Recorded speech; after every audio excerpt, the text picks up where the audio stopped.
Shri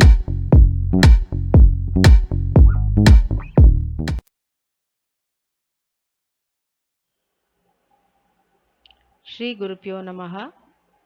I am Rukmani from Ponvidyashram. I welcome you all to this new session of our English class. In today's session, we are going to learn and discuss a new chapter from your English reader.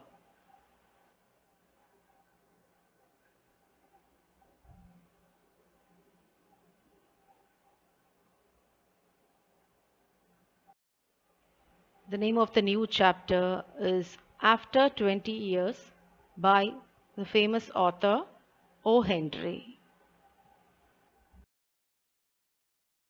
Before reading the content, let us know some information about the author. William Sidney Porter, more famous by his pen name O. Henry, was an American author of short stories. He was born on 11th September 1862 in Greensboro, North Carolina, and he died on 5th June 1910. He was a prolific short story writer and was a commercial success. O. Henry's stories were set in the early 20th century and were known for their humor, irony, coincidence, and surprise endings. The stories deal with ordinary people, policemen, clerks, etc. However, he was not always a writer. He was a pharmacist, newspaper editor, and a bank teller. As I told you before, Henry's style is to use inspiration from his own life to aid his stories.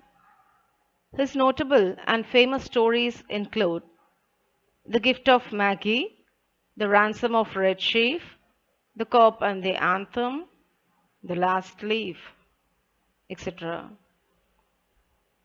The O. Henry Award is given annually for remarkable short stories. Now, let us know some information about this story. After 20 Years is a short story by O. Henry, published in 1906. O. Henry, whose real name was William Sidney Porter, made a name for himself with his unexpected twist endings, and many consider After 20 Years to be one of the best examples of this literary technique. Would you recognize your best childhood friend after 20 years of being apart? Come, explore the complicated and surprising feelings and situations that such a reunion can bring in this lesson, analyzing themes in O. Henry's After 20 Years.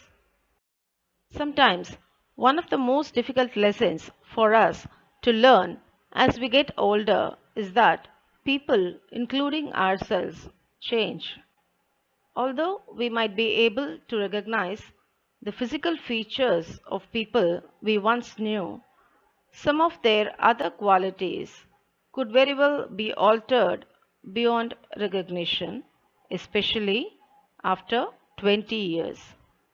In this short story by O. Henry, the two main characters, policeman Jimmy Wells and outlaw Silky Bob, learn this lesson all too well.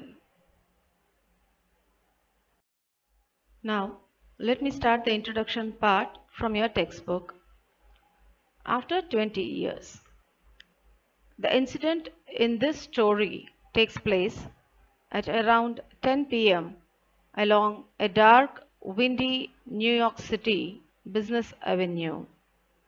It begins with a policeman who discovers a man standing in a dark doorway. The man then proceeds to explain why he is there. Now, let me read the text. The policeman on the beat moved up the avenue impressively. The impressiveness was habitual and not for show, for spectators were few. The time was barely 10 o'clock at night, but chilly gusts of wind, with a taste of rain in them, had well nigh depeopled the streets. The vicinity was one that kept early hours. Now and then you might see the lights of a cigar store or of an all night lunch counter, but the majority of the doors belonged to business places that had long since been closed. Now let us see the meanings of the highlighted words in the text given. The beat, it means an assigned route of a policeman. Well nigh depeopled means nearly emptied. That kept early hours means where people went to bed early. The story begins with a beat cop walking down a New York on a rainy, windy night. So, beat cop means a police officer who patrols the streets on foot. So, he was walking down a New York City street on a rainy, windy night.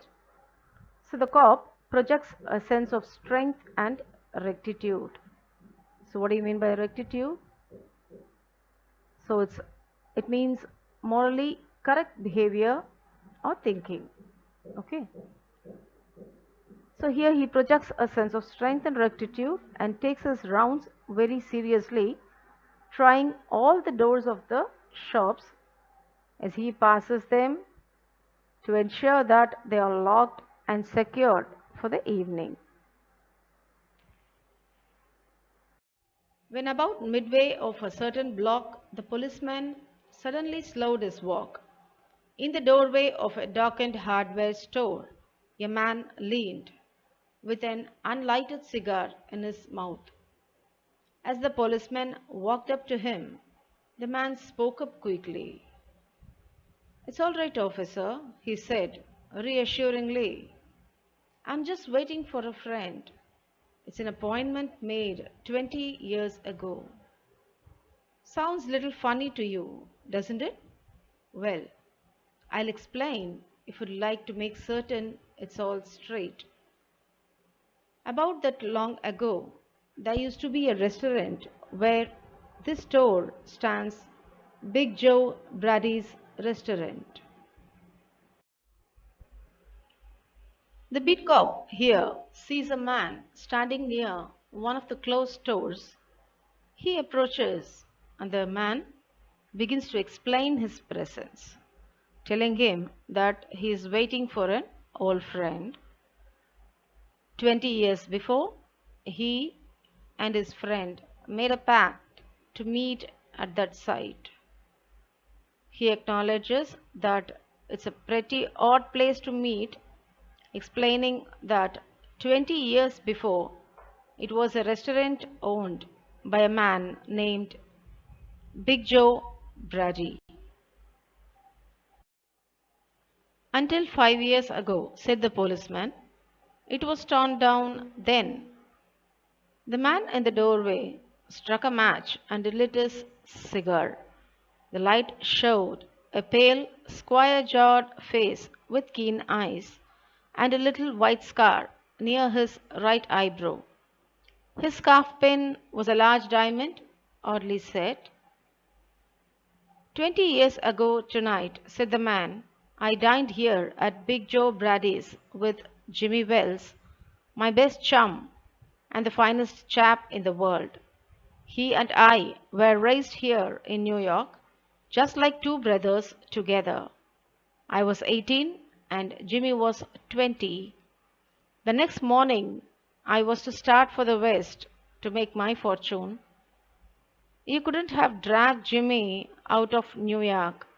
He thought it was the only place on earth." Now, the cop tells him that the restaurant closed down about 5 years before. The man who's wearing a very large jewel as a tie pin goes on to tell the cop that 20 years before he met his friend Jimmy Wells there. So here chum means friend and chap refers to a boy. So he says that he met his best chum and the finest chap in the world, and that is Jimmy Wells. They were best friends and had grown up in New York City. He describes them as almost like brothers.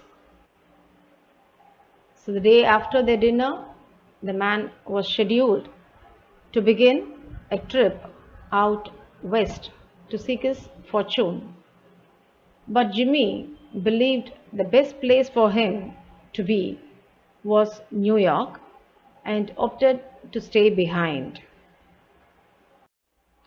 Well, we agreed that night that we would meet here again exactly 20 years from that date and time, no matter what our conditions might be or from what distance we might have to come. We figured that in 20 years, each of us ought to have our destiny worked out and our fortunes made, whatever they were going to be. It sounds pretty interesting, said the policeman. Rather a long time between meets, though it seems to me. Haven't you heard from your friend since you left? He also tells the cop that they made an agreement to meet on the same spot in 20 years because they were each confident of having achieved great things in that time.